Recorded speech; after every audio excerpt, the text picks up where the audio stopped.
कभी ऐसा लगता है कि छोटी छोटी परेशानियां ना मिलजुल कर एक बहुत बड़ा बोझ बन जाती हैं। आज हम जीवन की इन्हीं रोजमर्रा की चुनौतियों से निपटने और मन की शांति पाने के लिए कुछ बहुत ही सरल लेकिन गहरे ज्ञान को समझेंगे। तो चलिए इस शांत रास्ते पर अपना पहला कदम रखते हैं। शांति पाने की शुरुआत होती है एक बहुत ही सीधी पर गहरी सच्चाई को अपनाने से कि जीवन हमेशा फेयर नहीं होता। अब देखिए, इसका मतलब हार मानना नहीं है, बल्कि ये पहचानना है कि असली ताकत बाहरी हालात को बदलने में नहीं, बल्कि उन पर हम कैसे रिएक्ट करते हैं उसे कंट्रोल करने में है। तो सवाल ये है कि अगर हम बाहर के नियम नहीं बदल सकते तो फिर हमारी पावर है कहाँ? इसका जवाब मजे की बात है, बहुत सिंपल है और वो हमारे अंदर ही है। हमारी असली ताकत इस बात में है कि हम हर सिचुएशन पर कैसा रिएक्शन देना चुनते हैं। और बस यहीं से शुरू होता है हमारा पहला पड़ाव, अपने अंदर के तूफान को शांत करना।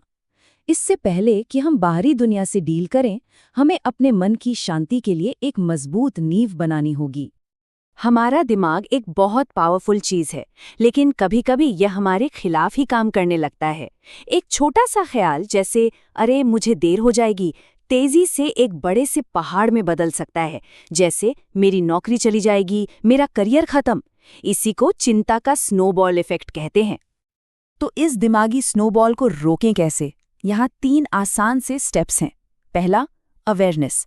जैसे ही वो नेगेटिव ख्याल आए, उसे पकड़ लें। दूसरा, उसे एक नया शांत नजरिया दें।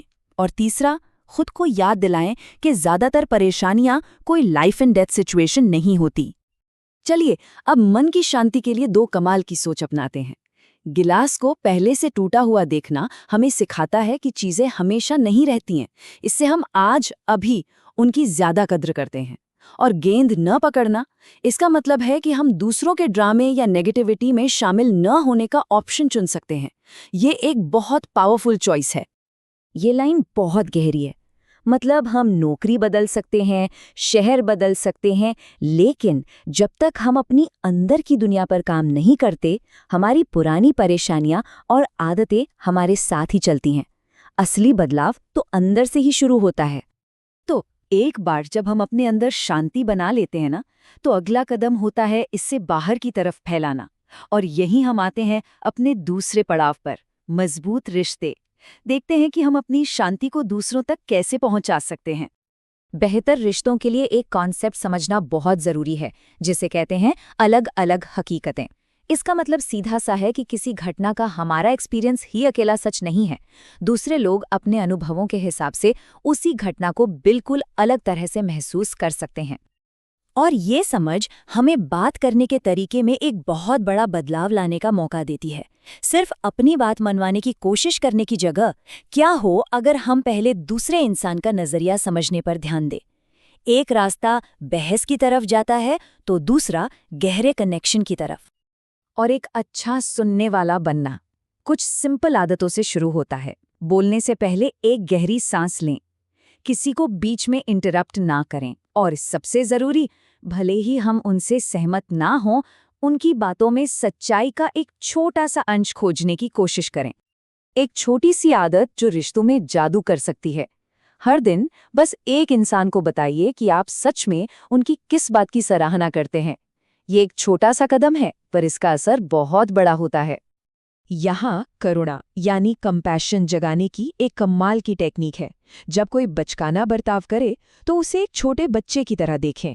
इससे सब्र आता है। और जब कोई समझदारी दिखाएं तो उसे 100 साल के एक ज्ञानी बुजुर्ग की तरह देखें। इससे इज्जत बढ़ती है।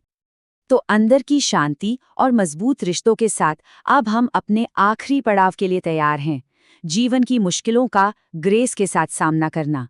ये सब कुछ लचीलेपन और सही नजरिए के बारे में है। किसी भी बहस में हम एक चौराहे पर खड़े होते हैं। क्या हमें सही साबित होना है, जो हमारे ईगो को अच्छा लगता है, या हम दयालु होना चुन सकते हैं, जो रिश्ते को बचाता है? ये एक चॉइस है जो हम हर बार कर सकते हैं। तुरंत एक सही नजरिया पाने के लिए खुद से बस ये एक सवाल पूछिए। जब किसी छोटी सी बात पर टेंशन हो तो रुक कर सोचें, क्या ये 1 साल बाद भी मैटर करेगा? अगर नहीं, तो शायद ये अभी हमारी इतनी मेंटल एनर्जी के लायक नहीं है। और अगर नजरिए में सबसे बड़ा बदलाव चाहिए तो इस सच के बारे में सोचिए, आज से 100 साल बाद आज जिंदा ज्यादातर लोग यहाँ नहीं होंगे। ये सुनने में डिप्रेसिंग लग सकता है, पर यह आज़ाद करने वाला ख्याल है।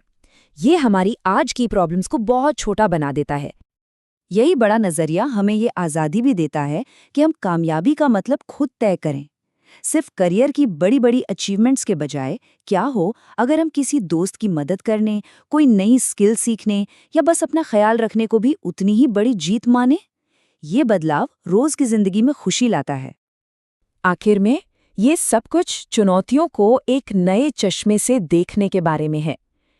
क्या हो अगर ये सज़ा नहीं बल्कि एक टेस्ट हो, किसी अच्छे टीचर की तरफ से दिए गए मौके जो हमें सीखने और मजबूत बनने में मदद करने के लिए बनाए गए हैं।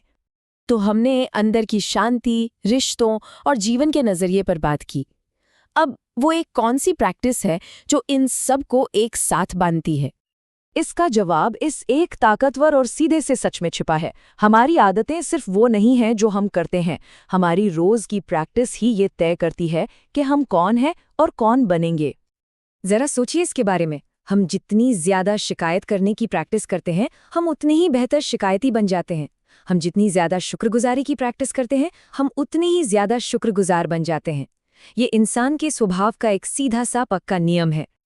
तो ये सवाल हम सबके लिए है, ये जानने के बाद कि हमारी हर आदत, हर प्रैक्टिस हमें बना रही है, आज से हम किस चीज़ की प्रैक्टिस करना चुनेंगे।